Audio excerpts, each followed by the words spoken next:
Hello friends, कैसे हैं? आशा करता हूँ कि आप लोग बहुत अच्छे होंगे और आप लोगों का जो है रीजनिंग सीखो यूट्यूब चैनल में एक बार फिर से स्वागत है। क्योंकि जितने भी मेरे दोस्त आरआरबी ग्रुप डी के एग्ज़ाम हॉल में अभी जाने को बाकी हैं, तो बिल्कुल जिनका पेपर 13, 14, 15, 16, 17, 18, 19, 20, 21, 25 ये जो है एग्ज़ाम बचे हुए हैं, जिनका पेपर अभी बाकी है, तो बिल्कुल आप लोगों से हम रिक्वेस्ट कर सकते हैं कि इस क्लास को अंत तक देख लेना। क्योंकि हर एक प्रश्न जो नया पैटर्न बदला हुआ है, प्रश्नों का जो अलग-अलग पूछने का तरीका है, ठीक है? अब थोड़ा-सा एग्ज़ाम जो है चेंज किया हुआ है।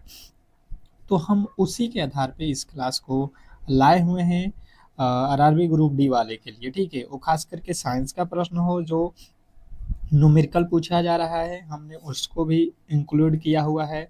और करंट अफेयर के भी प्रश्न मैंने रखा हुआ है, मैथ रीजनिंग भी रखा हुआ है, जो नए पैटर्न से नए-नए टॉपिकों से पूछे जा रहे हैं। तो कहीं न कहीं एक ओवरऑल आपको बहुत बड़ा बेनिफिट दे देगा अगर आप आगामी दिनों में एग्ज़ाम हॉल में जाने वाले हैं किसी भी दिन, तो आप इस क्लास को एक बार अंत तक देख लेना, ठीक है? चलिएगा फटाफट से हम इस क्लास को स्टार्ट करते हैं और आप लोगों से रिक्वेस्ट करते हैं कि जितने भी मेरे दोस्त जिन्होंने अब तक हमारे क्लास को लाइक नहीं किया है, तो प्लीज़ लाइक कर लो और चैनल को सब्सक्राइब कर लो, ताकि इस तरीके के जो क्लास है हम आपको डेली प्रोवाइड करते हैं बिल्कुल फ्री में। ये क्लासेस डेली प्रोवाइड होता है सुबह शाम और दोपहर। सुबह में 4 एम पर भी आप लोगों को, जिनका पेपर कल है उनके लिए 4 एम पर भी क्लास चलेगा, तो आप उस क्लास को ज़रूर देख कर जाएँगे क्लास एग्ज़ाम हॉल में, ठीक है? पहला प्रश्न की ओर चलेंगे और पहला प्रश्न आपके सामने देखिएगा, यहाँ पे पहला प्रश्न आ चुका है। देखिए, हम लोगों ने साइंस के पहले प्रश्नों को रखा हुआ है, यहाँ पे लिखा हुआ है फिजिक्स फिजिक्स का प्रश्न है। कह रहे हैं यहाँ पे कि एक अवतल दर्पण की फोकस दूरी यहाँ पे 15 सेमी और दर्पण के सामने 10 सेमी की दूरी पर एक वस्तु रखी जाती है, तो प्रतिबिंब की स्थिति उसकी प्राकृतिक क्या होगी, ठीक है? तो बिल्कुल सिंपल सा लॉजिक आप लगा लो। आपको यहाँ पे जो है क्या करना है, फोकस दूरी 15 सेमी है एफ, और दर्पण के सामने 10 मीटर की दूरी पर वस्तु रखी गई है, तो प्रतिबिंब की स्थिति जो है क्या होने वाली है? तो आप जो है यहाँ पे याद रखोगे कि दर्पण के पीछे 30 सेमी आभासी प्रतिबिंब बनने वाला है, ठीक है? ये जो है आप बिल्कुल आसानी से कर सकते हैं। आप 1 बाई जो है भी 1/v प्लस 1/u बराबर 1/f दर्पण सूत्र से इसे कर सकते हैं। हमें यहाँ पे जगह नहीं है, इसके कारण हम डायरेक्ट आपको उत्तर यहाँ पे बता दिए, ठीक है? कोई दिक्कत नहीं है। अगला प्रश्न देखिएगा, यहाँ पे आप बेहतर तरीके से आपको मैंने फॉर्मूला भी बता दिया है, समझ गए होंगे। 2 ओम, 3 ओम और 6 ओम के 3 प्रतिरोधों को किस प्रकार संयोजित किया जाए कि इसका कुल समतुल्य प्रतिरोध 1 ओम हो जाए? अब देखिएगा, सबसे पहले आपको यहाँ पे ध्यान देना है कि इसने कहा क्या है। एक जो होता है श्रेणी क्रम। श्रेणी क्रम आपको पता है, श्रेणी क्रम इसमें क्या होता है कि हम डायरेक्ट जोड़ देते हैं R1 plus R2 plus R3, इस तरीके से करके सबको जोड़ते हैं। तो अगर 2, 3 और 6 जोड़ेंगे तो यहाँ पे होना चाहिए 9 ओम, और लिखा है 1 ओम। मतलब हमने सीधा सीधी समझ लिया कि भाई साहब ये श्रेणी क्रम वाला तो है ही नहीं। तो बचा हुआ कौन सा है? अब आप ऑप्शन में देख लो। श्रेणी क्रम तो है नहीं, बिल्कुल गलत। तो बचा हुआ एक दो ही इसके एथी होते हैं तरीके, इसके दो ही प्रकार होते हैं। एक होता है श्रेणी क्रम, दूसरा होता है समानांतर क्रम, जिसका फार्मूला होता है 1/r बराबर 1/r1 plus 1/r2 plus 1/r3। ये वाला जो है सूत्र आपको बैठा लेना है, यहाँ से आप निकालोगे तो एक ही ओम होने वाला है। तो मुझे लगता है कि आपको क्लियर समझ में आ गया होगा। फॉर्मूले के साथ इसलिए बता रहा हूँ ताकि आप बेहतर तरीके से समझ सको, ठीक है? तीसरा प्रश्न है, कह रहा है कि जिप्सम जिप्सम का फॉर्मूला भी आपको पूछ सकता है, याद रखना है। CaSO4 2H2O को 373 के पर गर्म करने पर यह जो है जल के अणु त्याग करके एक सफेद चूर्ण बनाता है। इस प्रक्रिया में बने उत्पाद का रासायनिक नाम क्या है? बहुत बहुत इंपॉर्टेंट है, देखिएगा। ये प्रश्न का लेवल है, कहीं न कहीं आप ध्यानपूर्वक नहीं देखोगे, नहीं समझोगे, तो एग्जाम हॉल में यही प्रश्न आपको कहीं न कहीं दिक्कत करने वाले हैं। तो ये जो है बनाएगा क्या चीज़? कैल्शियम सल्फेट डेमीहाइड्रेट, यानी कि प्लास्टर ऑफ पेरिस कह सकते हो, प्लास्टर ऑफ पेरिस कहो, चाहे कैल्शियम सल्फेट डेमीहाइड्रेट जो है आप कह सकते हो, इसका रासायनिक नाम है। अगला प्रश्न आपके सामने है क्वेश्चन नंबर 4, मानव हृदय में अशुद्ध रक्त शरीर के विभिन्न भागों से सबसे पहले किस कोष्ठ में प्रवेश करता है? क्वेश्चन नंबर 4 चौथे नंबर प्रश्न का जो राइट उत्तर है बताएंगे सभी लोग। क्वेश्चन नंबर 4 पे आ चुके हैं। इसने कहा है कि मानव हृदय में अशुद्ध रक्त शरीर के विभिन्न भागों से सबसे पहले किस कोष्ठ में प्रवेश करता है? क्वेश्चन नंबर चौथे के जो राइट उत्तर है बताएंगे सभी लोग। जिन्होंने बताया है यहाँ पे दाई दाई आलिंद में, बिल्कुल आपका राइट उत्तर है ऑप्शन नंबर बी, दाई आलिंद में। नेक्स्ट प्रश्न की ओर चलेंगे और अगला प्रश्न आपके सामने है क्वेश्चन नंबर 5, वर्ष 2026 में लागू पीएम सूर्य घर मुफ्त बिजली योजना के अंतर्गत 300 केडब्ल्यूएच तक सोलर रूफटॉप प्लांट लगाने वाले परिवारों को सरकार द्वारा कितनी वित्तीय सब्सिडी दी जा रही है? क्वेश्चन नंबर 6 ये जो है आप लोगों का करेंट अफेयर का प्रश्न है, बताएंगे सभी लोग। क्वेश्चन नंबर 6 छठे नंबर प्रश्न का राइट उत्तर बताएंगे कि ये जो है लोगों को 78,000 रुपए की जो राशि दी जा रही है सब्सिडी के रूप में, ऑप्शन नंबर बी जो है हमारा बिल्कुल राइट उत्तर है। नेक्स्ट प्रश्न आपके सामने है क्वेश्चन नंबर 6 कह रहा है यहाँ पे कि जो है रेलवे में दुर्घटनाओं को रोकने हेतु स्वदेशी जो है सुरक्षा कवच का जो है सफल परीक्षण एवं क्रियान्वयन किस संस्था के नेतृत्व में किया गया? क्वेश्चन नंबर 6 छठे नंबर प्रश्न के जो राइट उत्तर है बताएंगे सभी लोग। क्वेश्चन नंबर 6 पे आ चुके हैं और सभी लोग बताने की कोशिश करेंगे यहाँ पे कि जो है छठे नंबर प्रश्न का राइट उत्तर क्या होने वाला है।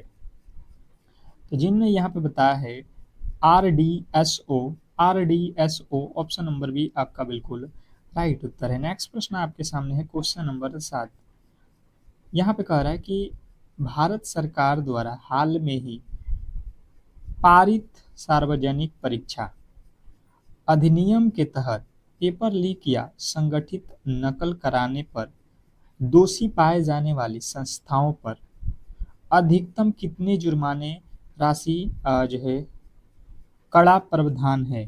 तो देखिए अधिक से अधिक अगर आप जो है पेपर लीक मामले में धांधली करते हुए पकड़े जाओगे, ठीक है, दोषी अगर करार दिए जाते हो तो आपको 10 करोड़ का जो है जुर्माना लगाने का जो है निर्णय लिया गया है अभी पेपर लीक के मामले में जिनका भी हाथ होता है। तो अगला प्रश्न आपके सामने देखिएगा, यहाँ पे गणित का प्रश्न है समय और कार्य से रिलेटेड। क्वेश्चन नंबर 8 पे आ चुके हैं।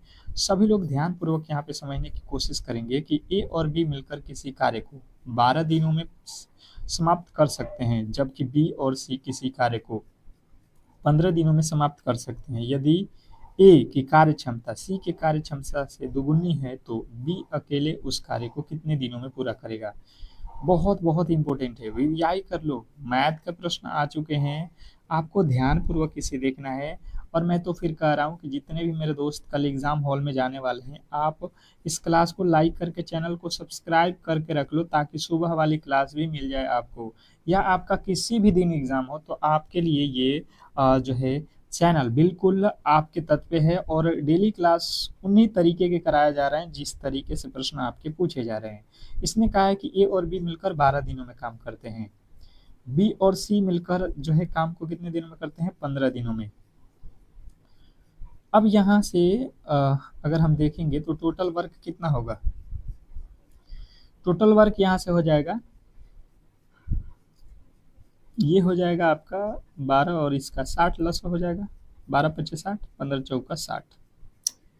अगर हम देखेंगे तो इनको जोड़ेंगे तो ये हो जाएगा ए प्लस बी का वैल्यू 2 हो जाएगा, 2 भी है तो 2 भी प्लस सी, और इधर वैल्यू कितना मिल रहा है? 5 4 9। अगर हम देखेंगे तो यहाँ से हमें किसका वैल्यू ई कह रहा है कि यदि ए की कार्य क्षमता सी से दुगुनी है तो बी अकेला, मतलब हमसे ये प्रश्न कह दिया है कि ए जो है ना सी से 2 गुना कार्य करता है, सी से 2 गुना, यानी कि इससे ये 2 गुना काम करता है। अच्छा जी, कोई दिक्कत नहीं है। तो बात रह गई 2 गुना कार्य करने की, तो इन दोनों का मिलाओगे आप ए और सी का तो यहाँ पे हो जाएगा 3x, 3x, और b का यहाँ पे कार्य जो है हमें पता नहीं है, ठीक है। तो ओवरऑल देखेंगे तो b का जो हिस्सा है हमें निकालना है, तो b का हिस्सा अगर निकाल ले जाते हैं तो ये हो गया 3, ठीक है। 3 का मतलब ये हुआ, मान लेते हैं कि हम इसका जो है वैल्यू कितना है 3, तो इसका वैल्यू इसका 2 गुना कितना हो जाएगा 6, आप समझो 6, तो 9 हो जा रहा है, 9 हो गया, और टोटल ओवरऑल 9 ही कार्य है। तो अब यहाँ पे समझोगे आप, तो अब देखिएगा आप यहाँ पे इसका वैल्यू अगर हम 2 करते हैं तो इसका 2 गुना 4 हो जाएगा, 4 और 2 6, 6, तो इसका वैल्यू कितना आएगा 3, 3 हो गया, हमें पता चल गया क्योंकि टोटल ओवरऑल 9 था। तो यहाँ पे जो है अब टोटल बी का वैल्यू पता चल गया 9 है, सॉरी 3 है, बी का वैल्यू कितना है 3, तो हमें काम कराना है कितना 60 काम कराना था, और किससे कराना था बी से। इसने कहा कि बी जो है इस कार्य को करे, तो 20 या 60, 20 दिनों में जो है इस काम को पूरा कर लिया जाएगा। अगला प्रश्न है, 1,000 रुपये की राशि पर 20% वार्षिक चक्रवृद्धि ब्याज, नहीं 20% वार्षिक ब्याज के दर से 1.5 वर्ष का चक्रवृद्धि ब्याज ज्ञात करना है यदि ब्याज अर्धवार्षिक संयोजित होता है। ब्याज कितना है, अर्धवार्षिक है, ठीक है।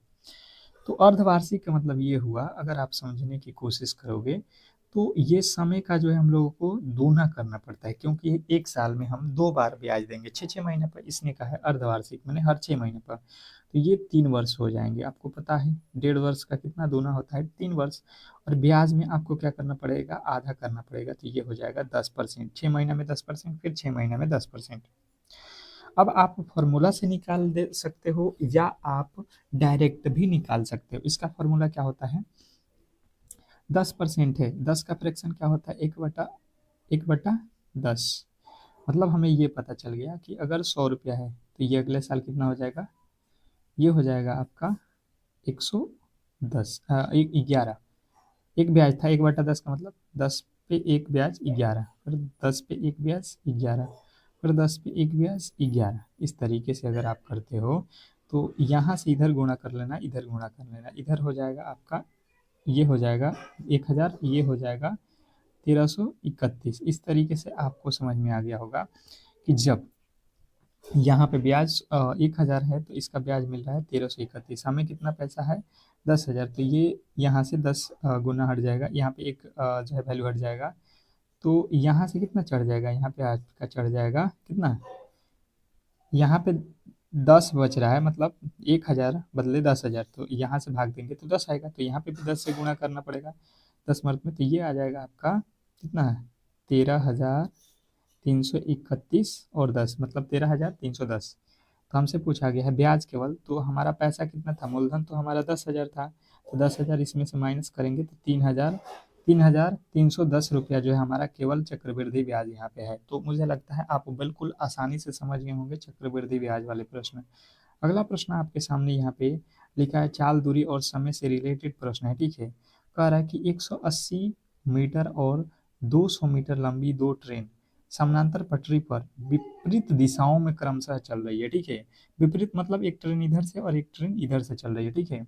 इनका जो है स्पीड आपके सामने है 65 और 43 की चाल से, तो एक दूसरे को कितने सेकंड में पार करेगी। अब देखिएगा ये जो है बहुत बहुत इंपॉर्टेंट है। जैसे कि मैंने आप लोगों को बता रखा है कि जब भी दूरी निकालना हो तो ट्रेन को आपस में जोड़ना पड़ेगा, तो ये 180 और 120 जोड़ोगे तो टोटल जो दूरी हो जाएगा 300, क्योंकि टोटल दूरी पार करना है, और इनका स्पीड का क्या हो जाएगा, अगर आप देखोगे ये विपरीत चल रहे हैं तो इनकी स्पीडों का क्या होगा, योग हो जाएगा, ठीक है। तो ये आप देख लो कितना 65 और 43, कितना 8×5 = 13 और 6×4 = 10, 108 हो गया। अब इसमें देखो ये किलोमीटर पर घंटा में है, तो इसे हम मीटर पर सेकंड में लाने के लिए 18 से गुणा करेंगे, 18 छक्के 108, 5 छक्के 30, 30 से काटोगे 30 दहा के 300, 10 सेकेंड जो है लगेंगे, 10 सेकेंड, ऑप्शन नंबर बी जो है हमारा बिल्कुल राइट उत्तर है। नेक्स्ट प्रश्न आपके सामने देखिएगा, अब जो है रीजनिंग का प्रश्न है, बैठक व्यवस्था से रिलेटेड प्रश्न है। कह रहा है कि 6 मित्र जो है यहाँ पे दिए गए हैं, गोलाकार मेज के चारों ओर केंद्र की ओर मुंह करके बैठे हैं, ठीक है, कोई दिक्कत नहीं है। अब देखिएगा यहाँ पे कंडीशन ये है बना दिया है, इसने कहा है कि पी क्यू के बाएं स्थान पे बैठा हुआ है। ठीक है, कोई दिक्कत नहीं है, आप बैठा लो यहाँ पे। 6 लोग हैं, 6 लोग बैठ गए, केंद्र की ओर मुँह किए हैं। पी जो है क्यू के बायां, ये अगर क्यू है तो क्यू के बाएं साइड दूसरे स्थान पे कौन बैठा है? पी। यहाँ पे बायां जाओगे तो दूसरे स्थान पर पी बैठ गया। फिर कह रहा आर एस और टी के बीच में बैठा है। ठीक है, कोई दिक्कत नहीं है। क्यू पी के ठीक बायां बैठा है। पी के ठीक बायां में कौन बैठा है? यू। यहाँ पे बायां में यू बैठ गया। एस के ठीक दाएं कौन बैठा है? अच्छा, ये लाइन पढ़ लो, आर एस और टी के बीच में बैठा है। आर जो है ना, आर एस और टी के बीच में बैठा है। तो अब लिख लो आप आर को। आर जो है एस और टी के बीच में बैठा है। एस हम लिख सकते हैं कि यस यहाँ पे है और आर यहाँ पे है और टी यहाँ पे हो सकता है। ठीक है, ये हो सकता है ना? बिल्कुल। 3 3 6 बैठ के पूरे के पूरे लोग। एस के ठीक सामने, एस के ठीक सामने कौन बैठ रहा है? यहाँ पे देख लो, एस के सामने टी ही बैठेगा। आप चेंज भी करोगे तब भी बैठेगा, कोई दिक्कत नहीं है, आप किसी तरीके से कर लो। अगला प्रश्न आपके सामने कथन और निष्कर्ष से रिलेटेड प्रश्न है। देखिए, कह रहा है कि सभी धातुएं ठोस हैं। जितनी भी धातु हैं, ठीक है, धातु को मैं डी से लिखता हूँ, ये सभी के सभी ठोस हैं। क्या है ये? सभी के सभी ठोस। ठोस को मैं लिख देता हूँ टी एच से, ठोस। इसके बाद से कुछ ठोस द्रव है। ठोस का कुछ हिस्सा ये द्रव है। ठीक है, डी आर से द्रव हो गया।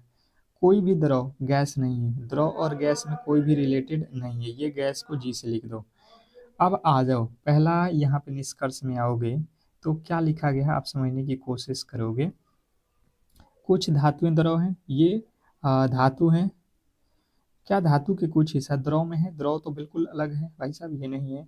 कोई भी धातु गैस नहीं है, धातु का कोई भी हिस्सा है, धातु का कोई भी हिस्सा, ऐसा तो नहीं कहा गया कि धातु का कोई भी हिस्सा गैस नहीं है, बिल्कुल नहीं। कुछ ठोस गैस नहीं है, कुछ ठोस। ठोस कहाँ पे है? ये। इसका कुछ हिस्सा गैस नहीं है, ये गैस। बिल्कुल इसका कुछ हिस्सा, क्योंकि ये जो है ये साफ मना किया गया है कि जो है द्रव वाला जो हिस्सा है ये इसका कभी भी गैस नहीं हो सकता। तो ये वाला हिस्सा कभी भी गैस नहीं होगा, इधर गैस हो सकता है, इधर हो सकता है, पर ये वाला हिस्सा नहीं होगा। तो तीसरा वाला बिल्कुल हमारा सही उत्तर है। नेक्स्ट प्रश्न आपके सामने है, देखिएगा क्वेश्चन नंबर 13। कह रहा है यहाँ पे 13वें नंबर प्रश्न का राइट उत्तर देखिएगा कि 500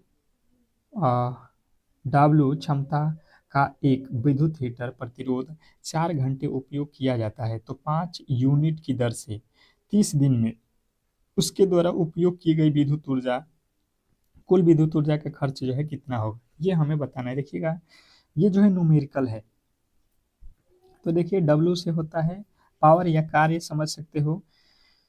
तो हमें यूनिट निकालना है, तो हमें निकालना पड़ेगा पावर। कितना है मेरे पास? 500 पावर है। ठीक है, कोई दिक्कत नहीं है। उसके बाद से टाइम मेरे पास कितना है? टाइम है 5 घंटा, और प्रतिदिन 5 यूनिट के दर से है 30 दिन। तो गुणे कर लो 30 और बटा में हो जाएगा आपका कितना? 1000। 1000 हो जाएगा। अब आप यहाँ से निकाल लो, 2 जीरो से ये 2 जीरो और 1 जीरो से ये 1 जीरो। 5 छक्का 30 और 4 पचे 20। तो 3 दूना का हो जाएगा आपका 600 रुपया। 600 रुपया जो है हमारा बिल्कुल राइट उत्तर है। 600 रुपया जो है हमारा बिल्कुल राइट उत्तर है। जिन्होंने भी बताया है 600, उनके बिल्कुल राइट उत्तर है। बिल्कुल आपको समझ में आ गया होगा, बिल्कुल। नेक्स्ट प्रश्न की ओर चलेंगे और अगला प्रश्न आपके सामने है। कह रहा है यहाँ पे किसी 2 ओम के चालक तार 5 सेकेंड तक 3 एम्पियर की धारा प्रवाहित करने पर तार में कितनी तापीय ऊर्जा उत्पन्न होगी, बताइएगा आप। तो देखिए, यहाँ पे जो है तापीय ऊर्जा निकालने के लिए आपको क्या फॉर्मूला होता है? H बराबर पावर बराबर ये होता है आपका I² RT, यही तो फॉर्मूला होता है। तो आई का वैल्यू कितना दिया है आपके सामने? 3। 3 का स्क्वायर हो जाएगा 9। 3 का स्क्वायर 9 डायरेक्ट लिख लो। आर का वैल्यू कितना दिया है? 2 ओम, और सेकेंड दिया है 5। तो ये हो जाएगा 5 दूना 10 और 10 दहा का 90। ऑप्शन नंबर जो है हमारा बी जो है बिल्कुल सही और सटीक उत्तर है, जिन्होंने ऑप्शन नंबर बी को चुन रखा है। नेक्स्ट प्रश्न आपके सामने है क्वेश्चन नंबर 15। कह रहा है कि जल के विद्युत अपघटन के दौरान एनोड और कैथोड पर एकत्रित होने वाली गैस का जो है आयना आयन आयनात्मक अनुपात कितना होता है। Question number 15। क्वेश्चन नंबर 15 यहाँ पे बताने की कोशिश करेंगे कि एनोड और कैथोड का जो है आयनात्मक अनुपात क्या होता है। तो 1:2 होता है। ऑप्शन नंबर बी जो है हमारा बिल्कुल सही और सटीक उत्तर है। नेक्स्ट प्रश्न की ओर चलेंगे और अगला प्रश्न आपके सामने है 16। निम्नलिखित में से किस तत्व की परमाणु त्रिज्या सबसे अधिक है। क्वेश्चन नंबर जो है 16। 16वें नंबर प्रश्न के राइट उत्तर बताएंगे। निम्नलिखित में से किस तत्व की परमाणु त्रिज्या सबसे अधिक होगी। क्वेश्चन नंबर 16 के राइट उत्तर बताएंगे सभी लोग बताएंगे परमाणु त्रिज्या सबसे अधिक इसमें किसका होगा, तो सोडियम का होगा। ऑप्शन नंबर ए जो है हमारा बिल्कुल राइट उत्तर है। मैं फिर कह रहा हूँ कि जितने भी मेरे दोस्तों का एग्जाम अभी बचा हुआ है, बिल्कुल आप लोग हमारे क्लास को लाइक करके चैनल को सब्सक्राइब करके जुड़ जाओ, ताकि हर एक क्लास की जो नोटिफिकेशन है सबसे पहले आपको यहीं पे मिलने वाला है। नेक्स्ट प्रश्न की ओर चलेंगे और अगला प्रश्न आपके सामने है क्वेश्चन नंबर 17। मानव में वृक्क द्वारा रक्त को छानने का कार्य मुख्य रूप से किस भाग में संपन्न होता है। मानव में वृक्क द्वारा रक्त को छानने का कार्य मुख्य रूप से किस भाग में संपन्न होता है। Question number 17। 17वें नंबर प्रश्न का जो राइट उत्तर है, जो भी मेरे दोस्त बता रहे हैं, ग्लोमेरुलस या बोमन संपुट। नेक्स्ट प्रश्न आपके सामने है क्वेश्चन नंबर 18। 18 नंबर प्रश्न कह रहा है कि श्वसन के दौरान ग्लूकोज का पाइरूवेट में टूटना कोशिका के किस भाग में होता है। Question number 18। 18 नंबर प्रश्न के राइट उत्तर बताएंगे सभी लोग। श्वसन के दौरान ग्लूकोज का पाइरूवेट में टूटना कोशिका के किस भाग में होता है। तो जिन बताया यहाँ पे कोशिका द्रव में, उनके बिल्कुल राइट उत्तर है ऑप्शन नंबर बी, कोशिका द्रव। नेक्स्ट प्रश्न आपके सामने है क्वेश्चन नंबर 19। 19वां नंबर प्रश्न कह रहा है केंद्रीय जनजातीय कार्य मंत्रालय द्वारा वर्ष 2026 में आयोजित खेलो इंडिया ट्राइबल गेम्स की जो है ओवरऑल मेडल तालिका में कौन सा राज्य शीर्ष स्थान पर रहा। क्वेश्चन नंबर आपके सामने 19वें नंबर प्रश्न का जो राइट उत्तर है आपको याद रखना है, कर्नाटक राज्य जो है टॉप पे रहा। Option number B. नेक्स्ट प्रश्न की ओर चलेंगे और अगला प्रश्न आपके सामने है क्वेश्चन नंबर 20।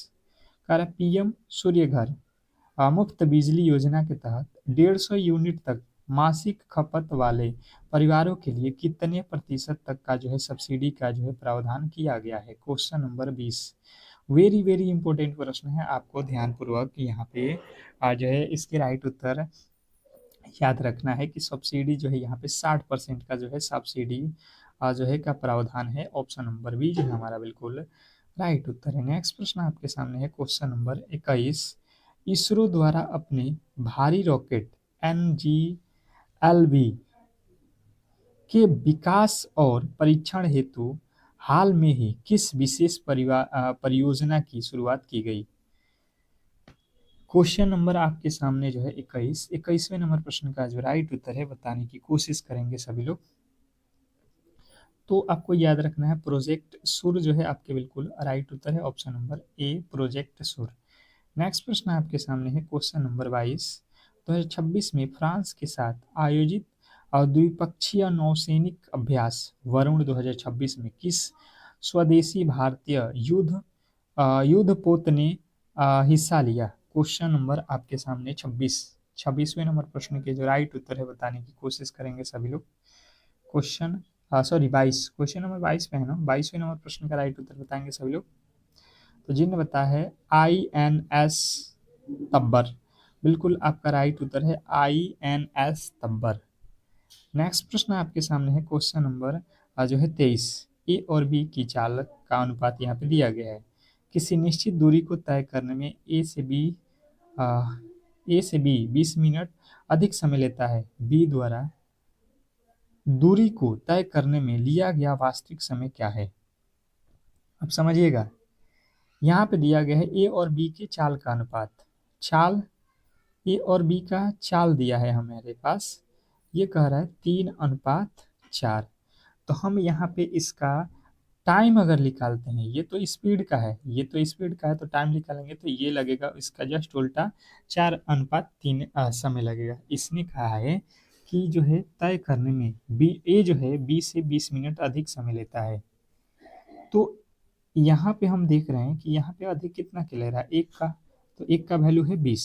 तो इसने पूछा है कि जो है ए द्वारा इस दूरी को वास्तविक तय करने में कितना समय लगेगा। तो ए की स्पीड कितनी है, 3, तो 3 × 20, तो 20 × 60 मिनट का जो है समय लेने वाला है। ऑप्शन नंबर जो है हमारा ए वाला जो है बिल्कुल राइट उत्तर है। ए की वास्तविक समय बताना है ना, तो ए का कितना हो रहा है भाई साहब, यहाँ पे 4 नो, स्पीड तो इसका 4 आ गया है, समय तो 4 आया है, यहाँ पे ए का तो 4 है ना, ये तो इसकी चाल है, समय है यहाँ पे 4, इनका दूरी कितना है 20 मिनट का, तो 20 चौका 80 हो रहा है भाई साहब, 80, 80 राइट उत्तर है, 80 राइट उत्तर है, पहला वाला नहीं। नेक्स्ट प्रश्न, अगला प्रश्न आपके सामने है, कह रहा है यहाँ पे लाभ और हानि से रिलेटेड प्रश्न है कि जो है किसी वस्तु के अंकित मूल्य पर 10%, 20% की दो क्रमिक छूट की देने के बाद 720 में बेची जाती है, तो वस्तु का अंकित मूल्य क्या है। मतलब दो ठो जो है दुकानदार ने छूट दिया है, फिर भी उसने वस्तु को बेच रखा है 720 में, तो वस्तु का जो अंकित मूल्य है वो कितना है। आप देख लो, 720 रुपया है इसका अंतिम प्राइस। इसने किया क्या है कि 100 वाला तो सामान पहले था, इसने 10% छूट दे दिया, अर्थात 90 में बेच दिया। फिर जो है अगर मान के चलो 100 रुपया इसका प्राइस था, तो 20 रुपया यहाँ पे छोड़ दिया, मतलब 80। अब देख लो यहाँ पे क्या होने वाला है, 9, 8, 72, 8 मर्त में, 8 के पहाड़े में 1 मर्त में कट जाएगा, यहाँ पे 10, 1 जीरो से 1 जीरो, तो ये गुणा कर लो 100 में 10 से, 1000 रुपये जो है आपके बिल्कुल सही और सटीक उत्तर है, जिन्होंने ऑप्शन नंबर ए को चुन रखा है। नेक्स्ट प्रश्न की ओर चलेंगे और अगला प्रश्न आपके सामने है, क्वेश्चन नंबर 25। 10 संख्याओं का औसत 18 है, यदि प्रत्येक संख्या में से 3 घटा दी जाए और फिर परिणामी संख्या को 2 से गुणा कर दिया जाए तो नया औसत क्या होगा। क्वेश्चन नंबर 25, 25वें नंबर प्रश्न का जो राइट उत्तर है बताने की कोशिश करेंगे सभी लोग। प्रश्न में बोला गया है कि 12 संख्याओं का औसत कितना है, 18, औसत हमें दिया गया 18, प्रत्येक संख्या से 3 घटा दिया जाए। तो मैंने आपको बताया है कि जब भी औसत आपके सामने हो और कोई बोले कि इसमें 2 घटा दो, या 2 से गुणा कर दो, या 3 जोड़ दो, या 5 से भाग दो, तो डायरेक्ट जो है औसत में से आप इसका काम कर सकते हो। प्रत्येक जब बोल दे तो आप डायरेक्ट औसत से इसका काम कर दो, तो औसत से यहाँ पे डायरेक्ट घटा दो, 15 हो जाएगा। फिर कह रहा है परिणामी संख्या को 2 से गुणा कर दिया जाए, तो जितना आता है उसमें 2 से गुणा करना है, तो 2 से गुणा करो, 15 दूना का 30 जो है आपका बिल्कुल राइट उत्तर है। इसका नया जो औसत है 15 दूना का 30 जो है हमारा बिल्कुल सही उत्तर है। नेक्स्ट प्रश्न आपके सामने कह रहा है, बीजगणितीय से रिलेटेड प्रश्न है कि यदि x माइनस 1/x बराबर 5 हो तो x² प्लस 1/x² का मान क्या होने वाला है। क्वेश्चन आपके सामने 26वें नंबर प्रश्न का जो राइट उत्तर है बताने की कोशिश करेंगे सभी लोग कि क्या होने वाला है। क्वेश्चन नंबर 26, बात किया जाए यहाँ पे तो देखिए इसके स्क्वायर वाले फॉर्मूले मैंने बता रखा है, a² - 2 इसका फॉर्मूला होता है, a² - 2, ए मतलब होता है ये 5 जो है ए है, इसका स्क्वायर करो, उसमें से 2 घटा दो, 5 का स्क्वायर 25, 25 में से 2 घटाओगे, आपका जो राइट उत्तर बनेगा 23 जो है बिल्कुल राइट उत्तर है, ऑप्शन नंबर ए 23। अगर आपने ऑप्शन नंबर ए को चुन रखा है तो ये बिल्कुल सही और सटीक उत्तर है। नेक्स्ट प्रश्न आपके सामने है, कह रहा है कि जो है समझिएगा, अमित दक्षिण की ओर 12 किलोमीटर चलता है, फिर जो है बाएं मुड़ता है, 5 मीटर चलता है, इसके बाद जो है पुनः बाएं मुड़ता है और 12 मीटर चलता है। अब वह अपने शुरुआती स्थान से किस दिशा में और कितनी दूरी पर है। अब देखिएगा सिंपल तरीका है आपको, इसने कहा है कि दक्षिण की ओर 12 मीटर चलता है, दक्षिण की ओर मतलब हम यहाँ पे हैं तो नीचे की तरफ आएंगे 12 किलोमीटर। इसने कहा है फिर जो है वह बाएं मुड़ता है, बायां बायां मुड़ेगा अर्थात इधर मुड़ेगा 5 किलोमीटर। इसके बाद वह जो है पुनः बाएं मुड़ता है, बाएं मुड़ता है अर्थात ऊपर की तरफ मुड़ेगा और 12 किलोमीटर चलेगा।